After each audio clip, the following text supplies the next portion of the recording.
চাওক আপোনালোকে সেইখন চৰকাৰ অসম চৰকাৰখন হৈছে খিলঞ্জীয়া বিৰোধী চৰকাৰ, জনজাতি বিৰোধী চৰকাৰ। এইখন চৰকাৰে গাড়ী দখল কৰাৰ আগত জনজাতিসকলৰ বিভিন্ন দীৰ্ঘদিনীয়া সমস্যাসমূহ সমাধান কৰাৰ এটা প্ৰতিশ্ৰুতি দিছিলে। কিন্তু তেখেতসকলে গাড়ী দখল কৰাৰ পিছত জনজাতিসকলৰ ওপৰত যি ধৰণৰ অন্যায় কৰিছে, জনজাতি বিৰোধী কাৰ্য সিদ্ধান্তবিলাক যি ধৰণে তেওঁলোকে গ্ৰহণ কৰিছে, ইয়াক আমি জনজাতি ছাত্ৰ সন্থাই পোনপ্ৰথমে ধিক্কাৰ জনাইছোঁ, গৰিহণা দিছোঁ। ইয়াক কোনো কাৰণতে আমি গ্ৰহ্য কৰা নহ'ব। জনজাতি ছাত্ৰ সন্থাই ইয়াত এটা কথা ক'ব বিচাৰিছোঁ, তেখেতসকলে যে যি ধৰণে জনজাতিসকলৰ ট্ৰাইবেল বেল্ট এণ্ড ব্লক যি ধৰণে তেখেতসকলে উঠাই দিব বিচাৰিছে ষড়যন্ত্ৰ কৰি, সেইটো আমি জনজাতি ছাত্ৰ সন্থাই কোনো কাৰণতে বহি থকা নহ'ব। আমাৰ জনজাতি ছাত্ৰ সন্থাৰ এটা গাত এক বিন্দু তেজ থকালৈকে কিন্তু ইয়াৰ বিৰুদ্ধে আমি যুঁজি যাম।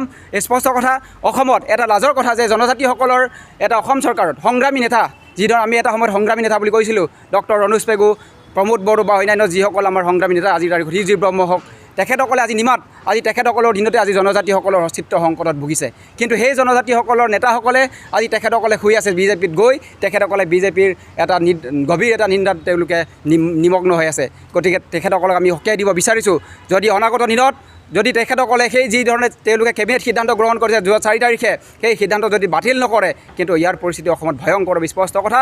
আৰু এটা কথাই ক'ব বিচাৰিছোঁ যে তেওঁলোকক আমি এতিয়াও তেখেতসকলৰ ওপৰত আমাৰ বিশ্বাস আছে যে তেখেতসকলে সেই কাৰ্য অতি সোনকালে বাতিল কৰিব।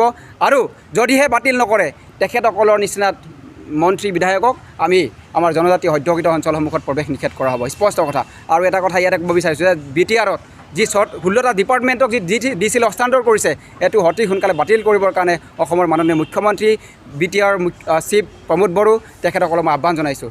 কিন্তু ইয়াত তেখেতসকলে এটা কাম কৰিছে যে জনজাতিসকলৰ বিৰুদ্ধে যি সিদ্ধান্তবিলাক লৈছে, তেখেতসকলে কিন্তু আজিৰ তাৰিখত গভীৰ নিন্দাত নিমগ্ন হৈ আছে। আপোনালোকে জানে নিশ্চয়, তেখেতসকলে আজিৰ তাৰিখত এইদিনাখন 4 তাৰিখে যোনদিনাখন তেখেতসকলে সেই সিদ্ধান্ত গ্ৰহণ কৰিছিলে যে ট্ৰাইবেল বেল্ট এণ্ড ব্লকৰ মাটিসমূহ কিনা বেচাৰ ক্ষেত্ৰত যিটো দিছিলে এটা ক্ষমতা হস্তান্তৰ কৰিছিলে, তেতিয়া তেখেতসকলে সেই সিদ্ধান্তৰ সময়ত উপস্থিত আছিলে। কিন্তু তেখেতসকল এটা নিমাতী কন্যাৰ ভূমিকা বহন কৰি আছিলে।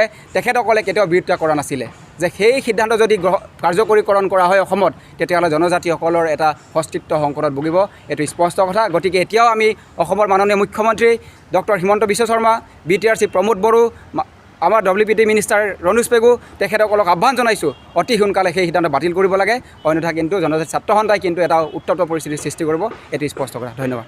আমি তেখেতসকলক চৰকাৰখনক মেমৰেণ্ডাম দিয়া আমাৰ সীমা সংখ্যা নাই।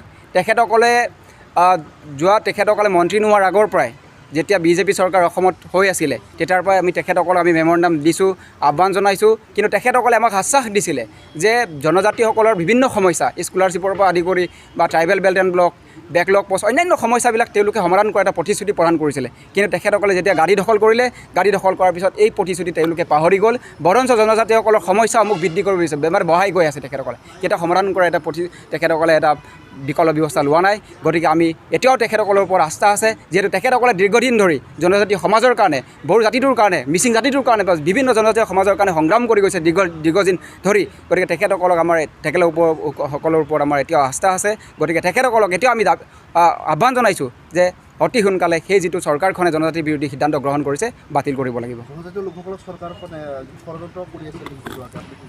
সেইটোতো এইটোতো ওলাই আছে, দেশে ওলাই আছে। জনজাতিসকলক লৈ চৰকাৰখনে এটা ষড়যন্ত্ৰ ৰচি আছে। যিহেতু জনজাতিসকল, অসমখন হৈছে জনজাতিসকলৰ হয়, অসমৰ মূল খিলঞ্জীয়া জনজাতিসকল হয়। সেই জনজাতিসকলক তেওঁলোকে নিষেধ কৰা এটা পৰিকল্পনা ৰচনা কৰিছে, আৰু এই জনজাতিসকলক নিষেধ কৰাৰ হাতিয়াৰ হিচাপে ব্যৱহাৰ কৰিছে আমাৰ জনজাতীয় নেতাসকলক। গতিকে আমাৰ জনজাতিসকলক নেতাসকলক ব্যৱহাৰ কৰি তেওঁলোকে জনজাতিসকলক নিষেধ কৰা এটা পৰিকল্পনা তেওঁলোকে ৰচনা কৰিছে। আমি অনাগত দিনত আমি ইয়াৰ বিৰুদ্ধে এটা গণতান্ত্ৰিকভাৱে এটা প্ৰতিবাদী কাৰ্যসূচী গ্ৰহণ কৰা হ'ব। আৰু আমি জনজাতিসকল শান্তিপ্ৰিয় মানুহ, আমি সদায় গণতান্ত্ৰিক এখন দেশত বসবাস কৰা মানুহ, আমি গণতন্ত্ৰক বিশ্বাস কৰোঁ। কিন্তু জনজাতিসকলৰ ওপৰত যদি এনেধৰণে অন্যায় কৰি থাকে বা অত্যাচাৰ যদি চলি থাকে, তেতিয়াহ'লে আমি কিন্তু জনজাতি ছাত্ৰ সন্থাই হাৰাপতি বহি নাথাকে, স্পষ্ট কথা। আমি অসমৰ সিমূৰৰ পৰা সিমূৰলৈকে জনজাতি ছাত্ৰ সন্থাই ইয়াৰ বিৰুদ্ধে কিন্তু গণতান্ত্ৰিকভাৱে এটা প্ৰতিবাদী কাৰ্যসূচী লোৱা হ'ব।